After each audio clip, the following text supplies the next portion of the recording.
राज्य शासनाने पारदर्शी आणि गतिमान सरकारचे धोरण ठरविले आहे। शासकीय कार्यालयातील कामे सहजपणे आणि विना तक्रार होण्यासाठी यंत्रणा राबविण्यात येत आहे। नागरिकांच्या आवश्यक कामांसाठी आता प्रत्येक मंडळात महाराजस्व अभियान राबविण्यात येणार आहे, अशी माहिती पालकमंत्री चंद्रशेखर बावनकुळे यांनी दिली। संत ज्ञानेश्वर सांस्कृतिक भवनात छत्रपती शिवाजी महाराज महाराजस्व समाधान शिबिराचे उद्घाटन करण्यात आले।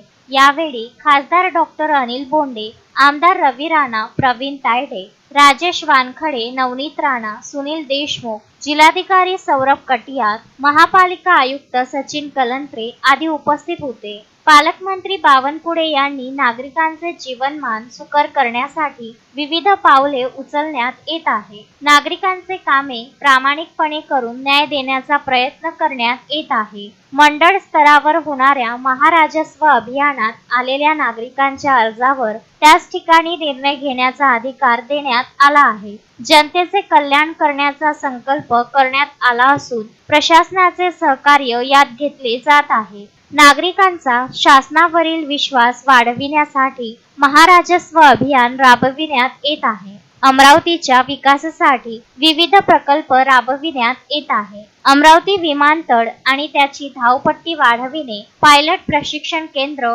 IT पार्क, PM मित्रा टेक्सटाईल पार्क येत्या काळात पूर्ण करण्यात येतील। त्यासोबतच येत्या काळात पिण्याच्या पाण्याची योजना पूर्ण करून अमरावतीला पुढील 50 वर्षे पाणी पुरेल याची व्यवस्था करण्यात येईल। तसेच जाहीरनाम्यात दिलेले शेतकऱ्यांना मोफत वीज, लाडकी बहीण आदी योजनांच्या अंमलबजावणीसोबत मेळघाटातील रस्ते जोडणीचा निर्णय घेण्यात आला असल्याचे त्यांनी सांगितले। यावेळी खासदार डॉक्टर बोंडे, रवी राणा यांनी मनोगत व्यक्त केले। तहसीलदार विजय लोखंडे यांनी प्रास्ताविक केले। यावेळी बचत गटांना स्वनिधी, ट्रॅक्टर, कृषी अवजारे, 3 चाकी सायकल, विहिरीचे कार्यादेश आदी लाभांचे वाटप करण्यात आले। महाराष्ट्र सरकारने निर्णय घेतलेला आहे की समाधान शिबिर त्या नावाला छत्रपती शिवाजी महाराज महाराजस्व अभियान आपण सुरू केलेलं आहे। आणि हे राजस्व अभियान असं नाही आहे, त्याच्याकरता आता सरकारी फंडिंग आपण केलं आहे। आणि आता तर आपलं राजस्व अभियान जिल्हाधिकारी या ठिकाणी आहे। राजस्व अभियान केवळ जिल्ह्याकरता नाही आहे, तर सुनील भाऊ आम्ही प्रत्येक महसुली मंडळ, रेवणी मंडळामध्ये वर्षातनं 4दा राजस्व अभियान होणार आहे। आणि संपूर्ण राजस्व अभियानाच्या माध्यमातून संपूर्ण जिल्ह्यामध्ये संपूर्ण योजना जे जिल्हाधिकारी मार्फत चालतात, या सीओच्या माध्यमातून चालतात, त्या सर्व योजना महसुली मंडळामध्ये देण्याचा निर्णय आपण करतो आहे। याकरता आपण या ठिकाणी काम करतो आहे।